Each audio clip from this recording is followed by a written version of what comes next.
Welcome, friends. Settle in to the evening corner. Tonight, in honor of April Fool's Day, we bring you a tale of a most spectacular jest. This is Hop Frog by Edgar Allan Poe.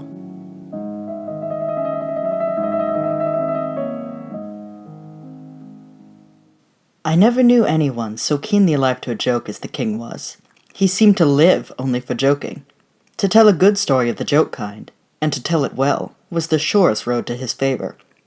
Thus it happened that his 7 ministers were all noted for their accomplishments as jokers.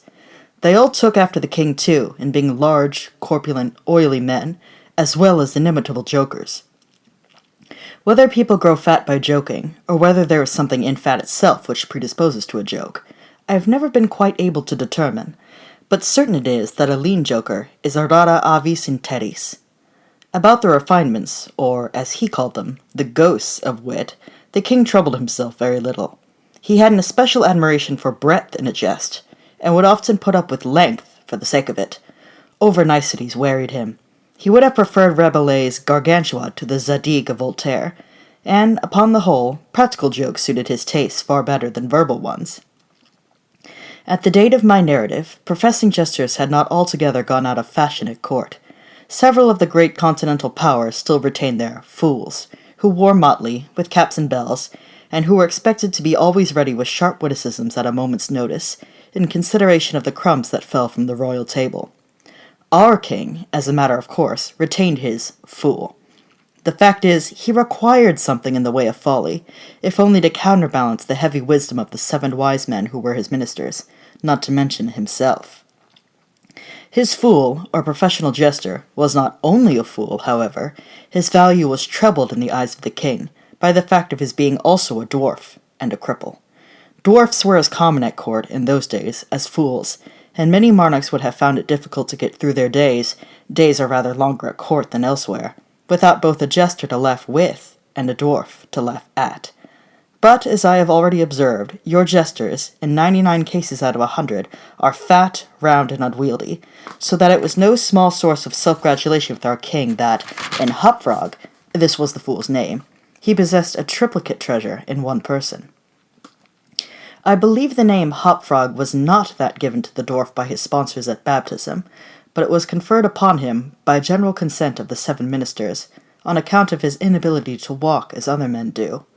In fact, Hop Frog could only get along by a sort of interjectional gait, something between a leap and a wriggle, a movement that afforded illimitable amusement, and of course consolation, to the king, for, notwithstanding the protuberance of his stomach and a constitutional swelling of the head, the king, by his whole court, was accounted a capital figure. But although Hop Frog, through the distortion of his legs, could move only with great pain and difficulty along a road or floor, the prodigious muscular power which nature seemed to have bestowed upon his arms, by way of compensation for deficiency in the lower limbs, enabled him to perform many feats of wonderful dexterity, where trees or ropes were in question, or anything else to climb. At such exercises he certainly much more resembled a squirrel, or a small monkey, than a frog. I am not able to say, with precision, from what country Hop Frog originally came. It was from some barbarous region, however, that no person ever heard of, a vast distance from the court of our king. Hop Frog, and a young girl very little less dwarfish than himself, although of exquisite proportions and a marvelous dancer, had been forcibly carried off from their respective homes in adjoining provinces, and sent as presents to the king, by one of his ever-victorious generals.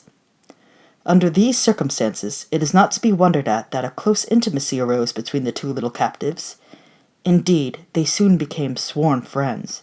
Hop Frog, although he made a great deal of sport, was by no means popular, had it not in his power to render Trippetta many services, but she, on account of her grace and exquisite beauty, although a dwarf, was universally admired and petted, so she possessed much influence, and never failed to use it, whenever she could, for the benefit of Hop Frog. On some grand state occasion, I forget what, the king determined to have a masquerade, and whenever a masquerade or anything of that kind occurred at our court, then the talents both of Hop Frog and Trippetta were sure to be called in play.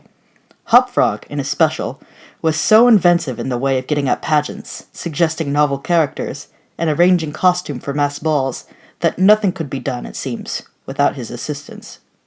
The night appointed for the fête had arrived. A gorgeous hall had been fitted up, under Trippetta's eye, with every kind of device which could possibly give éclat to a masquerade. The whole court was in a fever of expectation. As for costumes and characters, it might well be supposed that everybody had come to a decision on such points. Many had made up their minds as to what role they would assume, a week or even a month in advance, and, in fact, there was not a particle of indecision anywhere, except in the case of the king and his 7 ministers. Why they hesitated I never could tell, unless they did it by way of a joke. More probably they found it difficult, on account of being so fat, to make up their minds. At all events, time flew, and as a last resource, they sent for Trippetta and Hopfrog. When the 2 little friends obeyed the summons of the king, they found him sitting at his wine with the 7 members of his cabinet council, but the monarch appeared to be in a very ill humor. He knew that Hopfrog was not fond of wine, for it excited the poor cripple almost to madness, and madness is no comfortable feeling. But the king loved his practical jokes, and took pleasure in forcing Hopfrog to drink, and, as the king called it, to be merry. "Come here, Hopfrog," said he, as the jester and his friend entered the room. "Swallow this bumper to the health of your absent friends." Here Hopfrog sighed. "And then let us have the benefit of your invention. We want characters. Characters, man! Something novel, out of the way. We are wearied with this everlasting sameness. Come, drink! The wine will brighten your wits." Hopfrog endeavored, as usual, to get up a jest in reply to these advances from the king, but the effort was too much. It happened to be the poor dwarf's birthday, and the command to drink to his absent friends forced the tears to his eyes. Many large, bitter drops fell into the goblet as he took it, humbly, from the hand of the tyrant. roared the latter, as the dwarf reluctantly drained the beaker. "See what a glass of good wine can do! Why, your eyes are shining already!" Poor fellow. His eyes gleamed rather than shone, for the effect of wine on his excitable brain was not more powerful than instantaneous. He placed the goblet nervously on the table, and looked round the company with a half-insane stare. They all seemed highly amused at the success of the king's joke. "And now to business," said the Prime Minister, a very fat man. "Yes," said the king. "Come, Hopfrog, lend us your assistance. Characters, my fine fellow, we stand in need of characters. All of us!" And as this was seriously meant for a joke, his laugh was chorused by the 7. Hopfrog also laughed, although feebly and somewhat vacantly. "Come, come," said the king impatiently. "Have you nothing to suggest?" "I am endeavoring to think of something novel," replied the dwarf abstractedly, for he was quite bewildered by the wine. "Endeavoring!" cried the tyrant fiercely. "What do you mean by that? Ah, I perceive. You are sulky and want more wine. Here, drink this."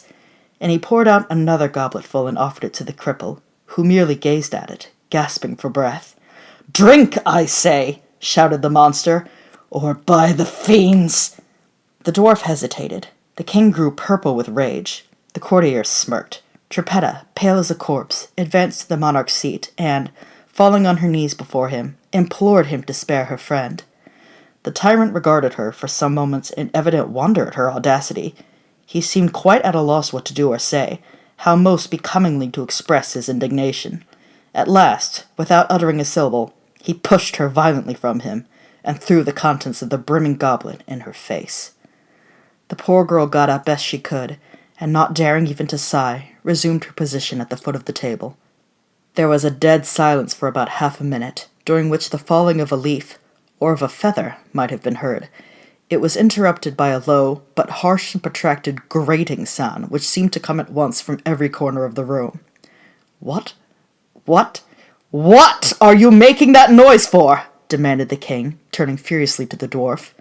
The latter seemed to have recovered, in great measure, from his intoxication, and looking fixedly but quietly into the tyrant's face, merely ejaculated, "I? How could it have been me?" "The sound appeared to have come from without," observed one of the courtiers. "I fancy it was the parrot at the window, whetting his bill upon the cage wires." "True," replied the monarch, as if much relieved by the suggestion, "but on the honor of a knight I could have sworn that it was the gritting of this vagabond's teeth." Hereupon the dwarf laughed. The king was too confirmed a joker to object to anyone's laughing, and displayed a set of large, powerful, and very repulsive teeth.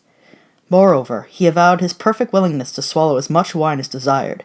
The monarch was pacified, and having drained another bumper with no perceptible ill effect, Hop-Frog entered at once, and with spirit, into the plans for the masquerade. "I cannot tell what was the association of idea," observed he, very tranquilly, and as if he had never tasted wine in his life. "But just after your majesty had struck the girl and thrown the wine in her face, just after your majesty had done this, and while the parrot was making that odd noise outside the window, there came into my mind a capital diversion, one of my own country frolics, often enacted among us at our masquerades, but here it will be new altogether. Unfortunately, however, it requires a company of 8 persons, and—" "Here we are!" cried the king, laughing at his acute discovery of the coincidence. "8 to a fraction. I and my 7 ministers. Come, what is the diversion?" "We call it," replied the cripple, "the 8 Chang orangutans, and it really is excellent sport if well enacted." "We will enact it," remarked the king, drawing himself up and lowering his eyelids. "The beauty of the game," continued Hop-Frog, "lies in the fright it occasions among the women." "Capital!" roared and chorused the monarch and his ministry. "I will equip you as orangutans," proceeded the dwarf. "Leave all that to me. The resemblance shall be so striking that the company of masqueraders will take you for real beasts, and of course they will be as much terrified as astonished." "Oh, this is exquisite!" exclaimed the king. "Hop-Frog, I will make a man of you." "The chains are for the purpose of increasing the confusion by their jangling. You are supposed to have escaped en masse from your keepers. Your majesty cannot conceive the effect produced at a masquerade by 8 chained orangutans, imagined to be real ones by most of the company, and rushing in with savage cries among the crowd of delicately and gorgeously habited men and women. The contrast is inimitable." "It must be," said the king, and the council arose hurriedly, as it was growing late, to put in execution the scheme of Hop-Frog. His mode of equipping the party as orangutans was very simple, but effective enough for his purposes. The animals in question had, at the epoch of my story, very rarely been seen in any part of the civilized world, and as the imitations made by the dwarf were sufficiently beast-like, and more than sufficiently hideous, their truthfulness to nature was thus thought to be secured. The king and his ministers were first encased in tight-fitting stockinette shirts and drawers.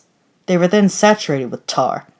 At this stage of the process, someone of the party suggested feathers, but the suggestion was at once overruled by the dwarf, who soon convinced the 8, by ocular demonstration, that the hair of such a brute as the orangutan was much more efficiently represented by flax. A thick coating of the latter was accordingly plastered upon the coating of tar. A long chain was now procured. First it was passed about the waist of the king, and tied, then about another of the party, and also tied, then about all successively, in the same manner. When this chaining arrangement was complete, and the party stood as far apart from each other as possible, they formed a circle, and to make all things appear natural, Hop-Frog passed the residue of the chain, in 2 diameters, at right angles across the circle, after the fashion adopted, at the present day, by those who capture chimpanzees, or other large apes, in Borneo. The grand saloon in which the masquerade was to take place was a circular room, very lofty, and receiving the light of the sun only through a single window at top.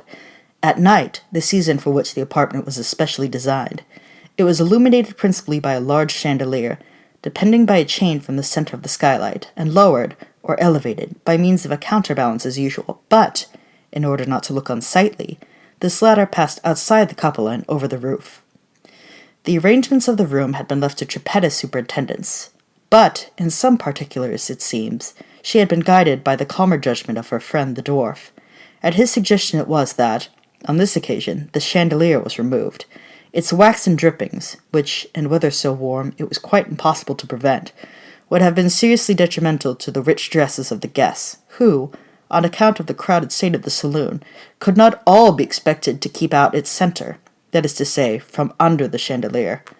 Additional sconces were set in various parts of the hall, out of the way, and a flambeau, emitting a sweet odor, was placed in the right hand of each of the caryatides that stood against the wall, some 50 or 60 altogether.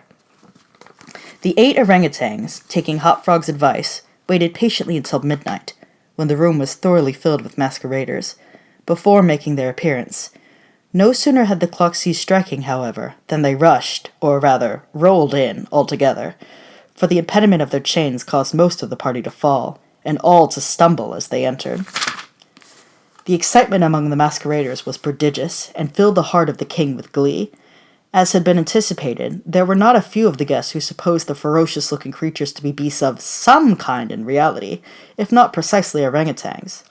Many of the women swooned with affright. Had not the king taken the precaution to exclude all weapons from the saloon, his party might soon have expiated their frolic in their blood.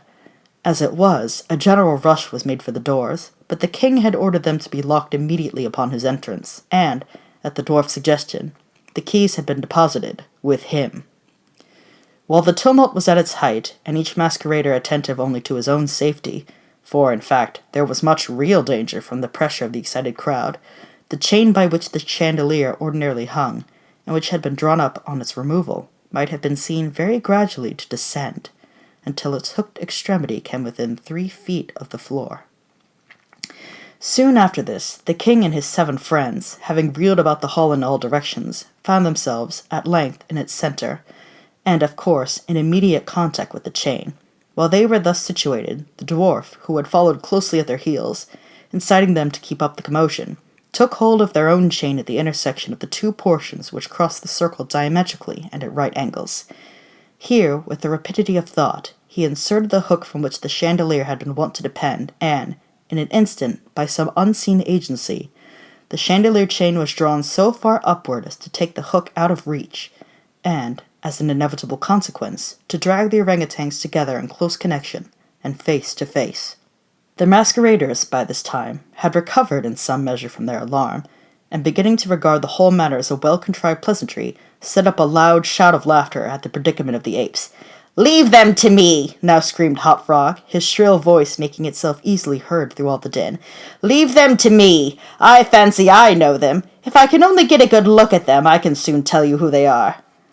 Here, scrambling over the heads of the crowd, he managed to get to the wall, when, seizing a flambeau from one of the caryatides, he returned, as he went, to the center of the room, leaped with the agility of a monkey upon the king's head, and thence clambered a few feet up the chain, holding down the torch to examine the group of orangutans, and still screaming, "I shall soon find out who they are!" And now, while the whole assembly, the apes included, were convulsed with laughter, the jester suddenly uttered a shrill whistle, when the chain flew violently up for about 30 feet, dragging with it the dismayed and struggling orangutans, and leaving them suspended in mid-air between the skylight and the floor. Hop Frog, clinging to the chain as it rose, still maintained his relative position in respect to the 8 maskers, and still, as if nothing were the matter, continued to thrust his torch down towards them, as though endeavoring to discover who they were. So thoroughly astonished were the whole company at this ascent, that a dead silence, of about a minute's duration, ensued. It was broken by just such a low, harsh, grating sound, as had before attracted the attention of the king and his counsellors, when the former threw the wine in the face of Geppetto. But on the present occasion there could be no question as to whence the sound issued. It came from the fang-like teeth of the dwarf, who ground them and gnashed them as he foamed at the mouth and glared, with an expression of maniacal rage, into the upturned countenances of the king and his 7 companions. "Aha!" said at length the infuriated jester. "Aha! I begin to see who these people are now." Here, pretending to scrutinize the king more closely, he held the flambeau to the flaxen coat which enveloped him, and which instantly burst into a sheet of vivid flame. In less than half a minute, the whole 8 orangutans were blazing fiercely, amid the shrieks of the multitude who gazed at them from below, horror-stricken, and without the power to render them the slightest assistance. At length the flames, suddenly increasing in virulence, forced the jester to climb higher up the chain to be out of their reach, and as he made this movement, the crowd again sank, for a brief instant, into silence. The dwarf seized his opportunity and once more spoke. "I now see distinctly," he said, "what manner of people these maskers are. They are a great king and his 7 privy councillors, a king who does not scruple to strike a defenseless girl, and his 7 councillors who abet him in the outrage. As for myself, I am simply Hop Frog, the jester, and this is my last jest." Owing to the high combustibility of both the flax and the tar to which it adhered, the dwarf had scarcely made an end of his brief speech before the work of vengeance was complete. The 8 corpses swung in their chains, a fetid, blackened, hideous and indistinguishable mass. The cripple hurled his torch at them, clambered leisurely to the ceiling, and disappeared through the skylight. It is supposed that Geppetta, stationed on the roof of the saloon, had been the accomplice of her friend in his fiery revenge, and that, together, they effected their escape to their own country, for neither was seen again. Thank you for joining us this evening. If you like what you heard, or if you have a suggestion for a future reading, feel free to leave a comment down below. Don't forget to like and subscribe to hear more from the channel. This has been The Evening Corner. Take care this evening. May your moon be bright and your fire warm.